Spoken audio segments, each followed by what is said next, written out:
Welcome back, yogis, to Become Yoga School. My name is Jewel Elizabeth. I am the creator of BYS, and today I am doing another teacher tutorial, and this one is really special because it is hands down the number one question I get asked.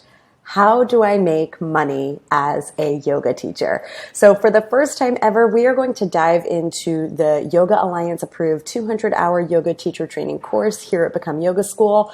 One of our modules, which is called the Business of Yoga and the Yoga of Business. And we're going to peek inside to see what venues there are for teaching yoga, how you can get paid, what those numbers kind of look like, and just give you a broad overview of the way you can make money as a yoga teacher. Now, disclaimer, when I put this up on my Instagram as a poll, this was hands down the number one response that people were interested in seeing here on YouTube. But also know that you don't need to make money as a yoga teacher. There are a lot of people who teach yoga for the community, for trade, for an event within a certain center, community, or religion that they work with, and that is completely okay. You could also use any of these tips or information to help you succeed in your yoga career, whether money is exchanging hands or not. But if you are looking for what the channels are to create a yoga business, this is the video for you. Before we dive in, I want to remind you to like and subscribe and make sure you click the bell because the bell will let you know when we drop new videos here on YouTube so you don't miss anything we create for you.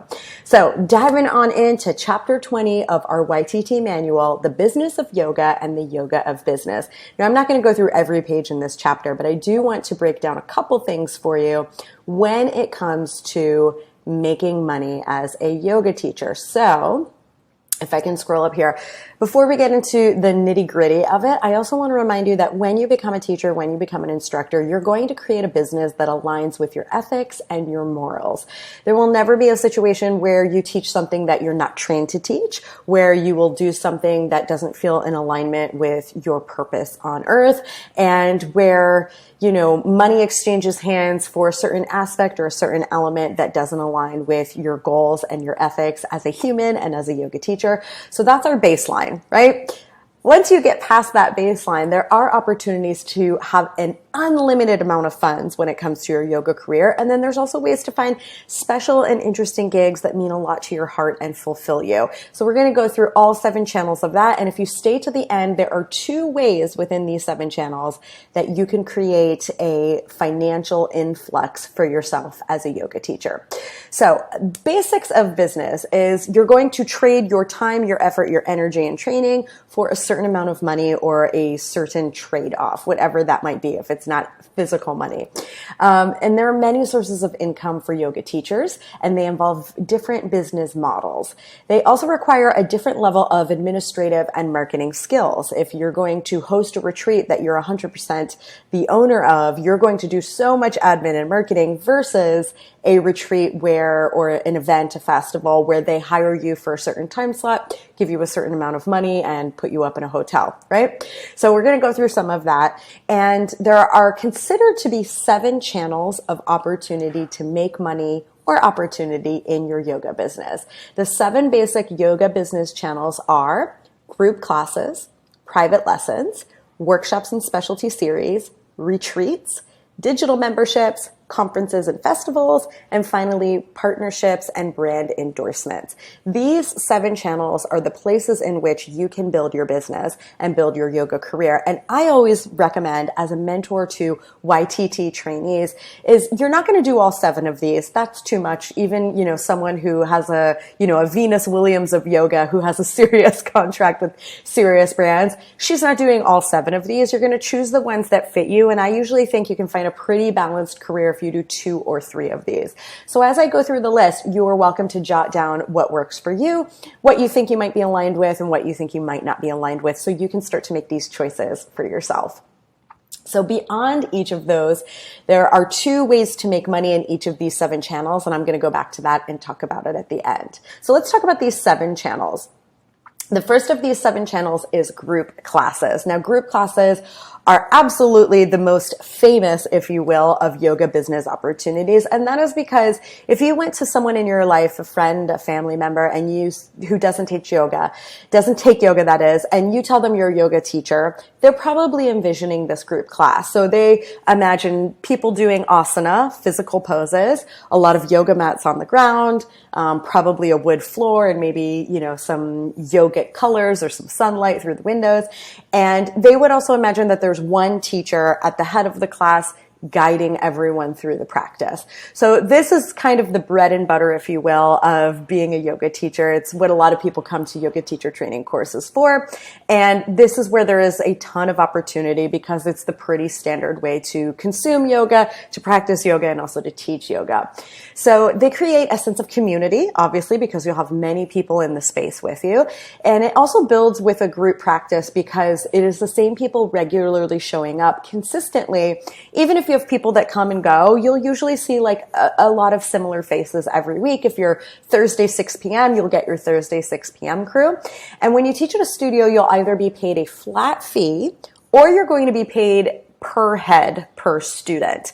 Usually if you're going to a studio for work, they decide upon this. They have a set fee schedule that you can inquire about. You can negotiate, of course. We negotiate everything in business. As you know, like if you go to buy a car or a refrigerator or any big purchase furniture, you usually negotiate that with the salesperson. The same is true for any business.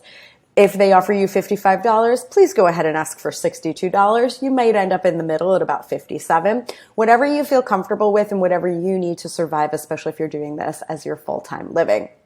So that flat fee can be paid dependent on how many people are in the room or dependent on the time slot the studio gets to, usually has the honor to decide that number. And what is really nice about group classes that I always loved is that it's a very steady income. You know your time slot, you're not moving your schedule around a lot, you kind of know who's going to show up, and you usually have a sense of how many people will be there. So it's a very steady income, and no matter how many students attend your class, if you have a flat fee, you're getting the same amount of money.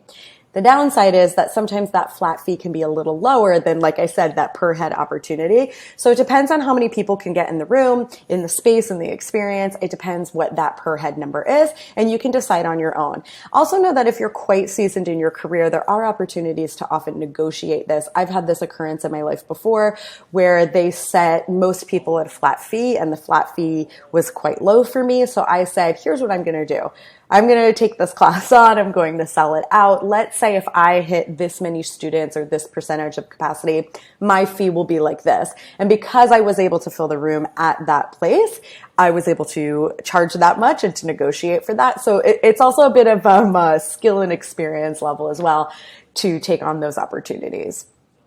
It is a great way to build a base, especially if you're going to move on to the next 2 things I'm going to talk about, private lessons and specialty series. How do you find someone to teach a private lesson to? You find them in a group class. It's a really, really nice place, especially for my new teachers, to just walk in and to be able to create a following that you didn't have before. Now, moving on to that, private lessons. Private lessons are also very, very popular. I know a lot of instructors that love private lessons more than any other kind of yoga teaching because they usually pay the highest hourly rate, and they also usually give you the most intimate relationship with your client. Because you're working one-on-one, your student gets all your attention and all your energy for the entire session. That could also be very exhausting though. So that's a thing to think about. Do you like that exchange of energy? Do you find it tiring or inspiring? You get to create your yoga business, so you get to decide for you. They sometimes also include a commute because a lot of personal sessions might happen in a specific studio, in your student's home, or in a certain community center. So when you are building out your pricing for your personal sessions, you're going to also want to bring that in. Say it's a 75-minute yoga session and you say you want to get paid $90. The client is willing to pay that, but you don't put in your gas, you don't put in your miles, you didn't realize that one of the highways is blocked off on the way there, so you have to take a really slow route around it. And now it's ending up taking an hour and 15 minutes each way to get to that 75-minute class. So $90 for 75 minutes could sound like a lot of money, but when you add in the travel time, you've almost spent 4 hours doing this session. So now you have to divide that $90 by 4 hours.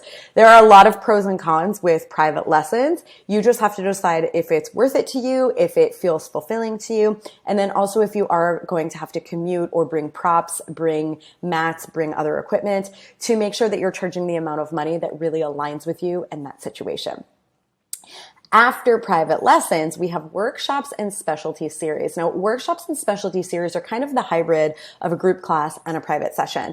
It's a group session that's usually a little smaller, and it usually focuses on one specific aspect or niche. So some really popular workshops are handstand workshops. These sell out pretty much all the time. I've taken a lot myself. I've never hosted one, but I've definitely paid money, and I've been to maybe 5 or 6. Even sometimes I don't know the instructor because I find what they're discussing to be very interesting. You could also do a specialty series, which instead of a one-off event is a weekly series or a bi-weekly series. Pre and postnatal is a really popular one. Yoga for runners is a really popular one. You could also choose certain ages or demographics. So yoga for women, yoga for men, yoga for middle school children, yoga for moms. You could choose any demographic that you want to focus on. And those tend to do really well as well because the people that are coming all have something in common. So the community is really, really easy to build, right? If you're all moms in your 40s who live in Menlo Park, it's going to be really, really easy to build that community. They probably already know each other. They have a lot in common.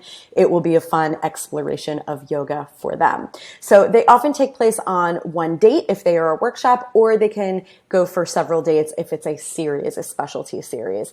You could also work on a certain element of yoga, like 4 weeks to master chaturanga, or a 6-week postnatal yoga, September Saturdays. You could do anything really, whatever is in your heart's desire that you would be interested in teaching and that you also feel very educated on. Of course, if you've never done a handstand, maybe you're not a handstand teacher, but once you have that education and you feel passionate about selling that specialty series, then go find your audience and build that series. Now, retreats. I cannot tell you how many DMs I get on Instagram about retreats. I think for a lot of people, especially those who haven't finished their yoga teacher training yet, people envision this lifestyle where you are just being flown off to Bali and you teach a couple of yoga classes a day and you have a very sustainable lifestyle and it's really glamorous. And I'm not saying that doesn't exist. I have actually had experiences like that before in my life. However, for the most part, retreats are a very high risk, high reward business. If you are newer in the game, it is a very, very uphill sell to sell a retreat because it's usually a higher price point, right? Even that private session at $90, you're never getting a retreat for $90. But that student also has to fly somewhere. They have to potentially take time off work or time away from their family. They have to get like immunizations and passport, a lot of administration. Sometimes there are visas or immigration things that they have to deal with. So it's a really, really big challenge to get people to sign up for your retreat. That being said, I do know some people that have made a lot of money doing retreats. I know a lot of people that have been paid well by companies to be flown out sometimes. And I know a lot of people who took it in their own hands, did all of the hosting, all of the admin, and made it really, really lucrative for themselves. The thing with retreats is that they're a fantastic way to build community. You can also take your students to a deeper level because you're going to be seeing them all day, every day. It's not just class and have a great day. You're going to eat with them. You're going to sleep in the same housing as them, sometimes even in the same room, bunk beds, and you're going to get away on an exotic location together. They also involve a great deal of work. But hey, you get to spend time in a beautiful spot teaching people you love, so it might really be worth it for you. Because of the planning required and the expenses of renting a facility, retreats often have a really high level of risk, like I said. So if you're looking to host your own, you're going to sometimes rent out the facility, the hotel or the retreat center.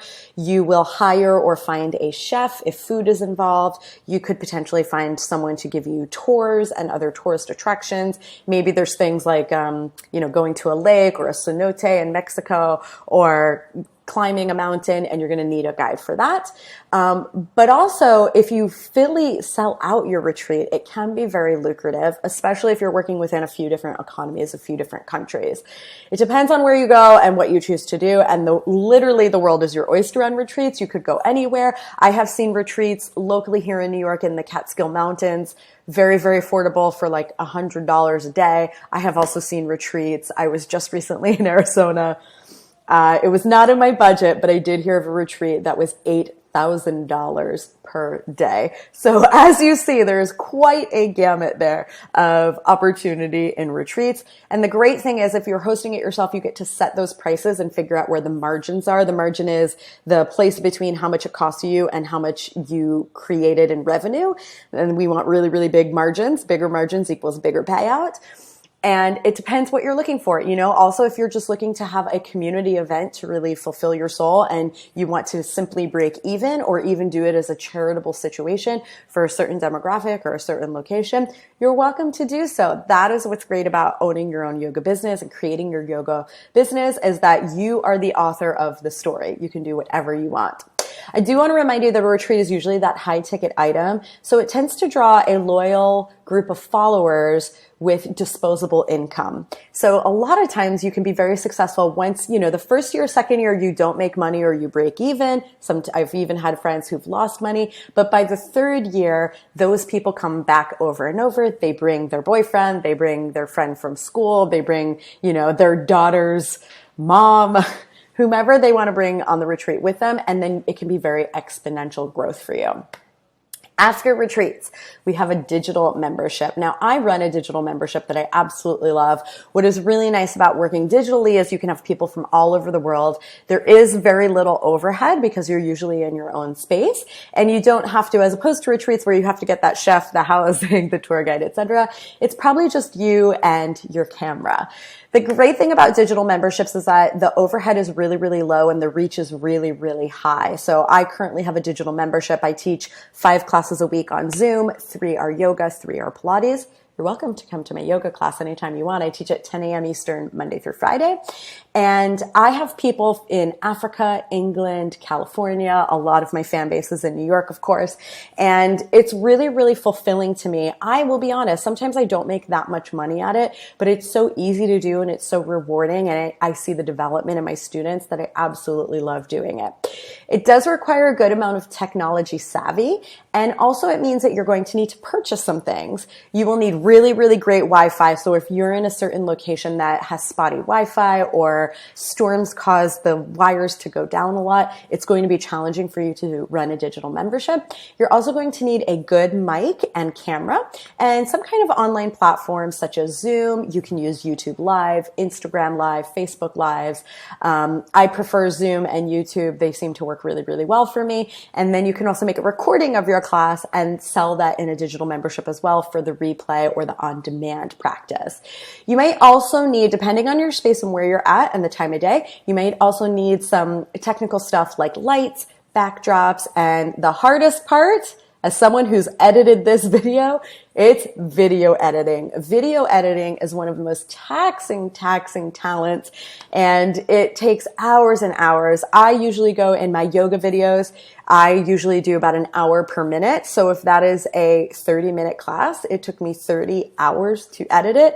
I do also do a high level of editing myself. There are quicker ways to do it. Or if you're just doing a Zoom recording and not editing anything, you could download that from Zoom, send it out. It's going to be a lower grade quality because we all know Zoom compresses videos, but it is a way to do this. You just get to decide. It's one thing you could do something much lower budget and still make a profit. Again, if you were just using Zoom, sending the Zoom recording it on your MacBook with QuickTime, sending it off through a link via your free email service, you don't need a platform at all to make this happen. But there's also really great platforms to work with this. I also use Talent Hack Spaces, which I do recommend.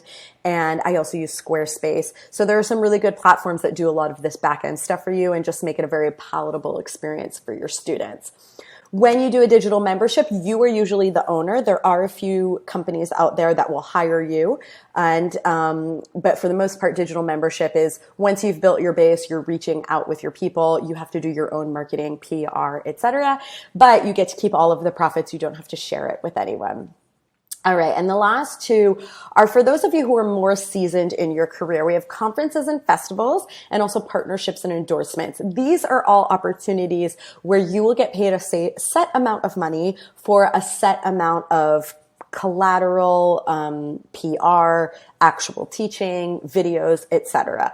There is really an unlimited amount of opportunity in all four of these and other things that are like it. In conferences and festivals, you will be teaching at events that are pretty large scale. They'll give you great visibility and they will potentially attract new students, especially if you take, like I said, you're going to want to do 2 or 3 of these. Say you had a digital membership, you get flown out to California to do this conference. You don't live in California. You can sell your digital membership to anyone who came to your class. You could get their email, start an email list, and then get them into the next product. So you can take those students with you if you're working in the online space, not at a local brick and mortar studio. To be invited to teach at these conferences and festivals, however, you usually are pretty seasoned. They usually have what we'll call yoga stars, or people who are very well connected, so that they can draw a crowd to the festival. Now, I have a secret tip, and I'm glad you watched this far, because here is my secret tip that really works in any of these fields, but is especially helpful in conferences and festivals. If you do not feel like you are well enough known right now to garner being a headliner at a conference or a festival, you can volunteer to be someone's mentee or assistant. What often happens in this situation is that your membership to the weekend or the week of festival will be comped. Sometimes they will even comp your hotel or your housing situation. You will get a really strong connection with whomever you are assisting or mentoring. And when in 2 or 3 years that teacher is no longer available for that festival, it is probably likely that they're going to recommend you to fill their new slot. This is actually a tip I give to any of our YTT trainees in the Become Yoga School 200-hour yoga teacher training course. If you're trying to work at a studio and they won't give you the time of day, offer to be someone's assistant, to be the model at the front of the room, to do hands-on assist, because to offer to sub, hey, you need a last-minute sub, here's my cell phone number, call me, I'll be available, and then be available. Because that's creating loyalty and connection with people who have a lot of power to make choices. So if you're trying to get into a conference and festival and no one's really replying to your email, find someone who's already taught at that conference or festival. Literally DM them on Instagram. I've done this before. I was the assistant to someone actually at a dance studio called Broadway Dance Center. I literally just took her class, and one day I said, I noticed you don't have an assistant. Would you like me to help you out? Of course, it was free employee. Why wouldn't you say yes to that? So I was her assistant for many years, and a lot of the ways I got into fitness and into yoga studios was through her. She would make phone calls for me. She had a small child, and if, people with small children often have micro emergencies. So if she had some emergency where like the nanny didn't show up, the daughter, got a boo-boo on her hand, she would call Jewel and say, Jewel, could you do my 4:30 this week? And I'd say, of course I can do that 4:30 for you. So this is a really, really smart tip to get yourself in the door if no one seems to be answering your knock. There's a lot of preparation time in conferences and festivals. A lot of travel usually, and a lot of teaching time involved. You should know that. And you have to be very responsible for these big opportunities where you're working with more corporate business types. You have to reply to that email. You have to be very organized. If they say June 7th and you look at the calendar at June 9th, you're going to have some problems. So make sure you're very, very good at the back end admin. It's a highly coveted position. So do make sure you get to the top of the list by being very responsive and very available. And then on the same tip with that are partnerships and brand endorsements. This is the whole umbrella of being a brand ambassador, doing a paid sponsorship with a company on social media, doing any kind of endorsement. It could also include doing certain videos for certain companies. With the many competing brands of yoga-related clothing, props, and accessories now available, the boom that is Instagram, Snapchat, TikTok, you name it, here on YouTube, there's such a boom of opportunity in the digital space and in social media for brand partnerships and endorsements that you really can do whatever you like in this world. It is a lot of work, and it's another highly coveted, sometimes very lucrative opportunity. So you also not only have to be good at the admin and be very responsive, you have to be very proactive. Most people working in this channel of partnerships and endorsements are pitching brands, pitching companies. They might work with an agent or manager, but you pitch that agent or manager or interview with them. So there's a lot of proactivity necessary and a lot of standing up for yourself and having that like ownership of your business. These companies rely on these yoga teachers. How do you sell a yoga mat if you don't have a yoga teacher to talk about it? How do you sell a brand new, this is Alo Yoga, a brand new Alo Yoga shirt without that yoga model on Instagram wearing the shirt? So they really, really need us in this realm. But again, because there's a bit of fame and fortune tied with it, it's a very competitive field. Many of these sellers will approach yoga teachers who are regarded in their communities. And then finally on this tip, you have to have a pretty robust social media following usually for these opportunities, working on platforms like Facebook, Instagram, YouTube, TikTok, whatever the next TikTok is going to be in 3 months, and keeping up with the algorithm and the data on all of that. Because as I just mentioned, all these brands, there will be another TikTok. We don't know what it's called yet. There will be something after that. And to succeed in these platforms, you really have to be quick and be savvy and be up and in the know. So those are the 7 channels. I'll review them one more time and then I'll give you my 2 secret tips. The 7 channels are group classes, private lessons, workshops and specialty series, retreats, digital memberships, conferences and festivals, and then brand partnerships and endorsements.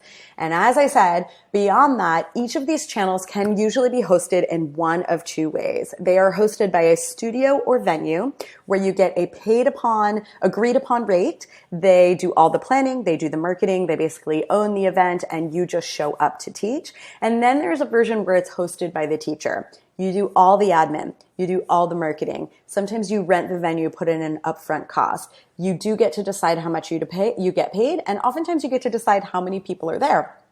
I recently taught a class actually for Alo Yoga. They are friends of Become Yoga School.